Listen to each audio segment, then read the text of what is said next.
বহিৰাজ্যত আমাৰ এটা নামঘৰ আছে।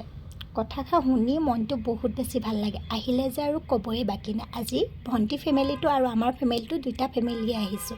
বহুত দিন হ'ল মই নামঘৰলৈ আহিবই পৰা নাছিলোঁ। অসমলৈ গৈছিলোঁ, তাৰপাছত ঘৰলৈ আহিলোঁ যদিও কিন্তু কিছুমান অসুবিধাৰ বাবে আহিব পৰা নাছিলোঁ। এয়া বহুত দিনৰ মূৰত লগ পাইছোঁ। লগতে আকৌ মোৰ বান্ধৱীগৰাকীও বহুত দিনৰ মূৰত লগ পাইছোঁ। এয়া মণি ভূঞা, তাইও ঘৰত গৈছিলে, ময়ো ঘৰত গৈছিলোঁ। 5 মাহমানৰ মূৰতহে দুইজনীয়ে লগ হৈছোঁ। আৰু এতিয়া আমি বৰ্তমান নাম প্ৰসংগ লৈছোঁ।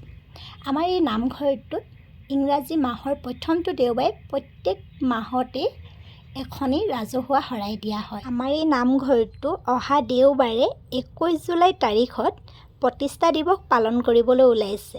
আজি মই এই ভিডিঅ'টোৰ যোগেদি সকলোকে নিমন্ত্ৰণ জনাইছোঁ। যিসকল বেংগলোৰত আছে, অসমবাসী ৰাইজ সকলোৱে যাতে আহিব, উপভোগ কৰিবলৈ পাব। এয়া মোৰ বান্ধৱী মাজনী, তাই ঘৰ আকৌ ধেমাজি, ময়ো ধেমাজি যিহেতু জীয়ৰী, বেংগলোৰতে দুইজনীয়ে চাহ চিনাকি হৈছোঁ। বহুত ভাল লাগিল।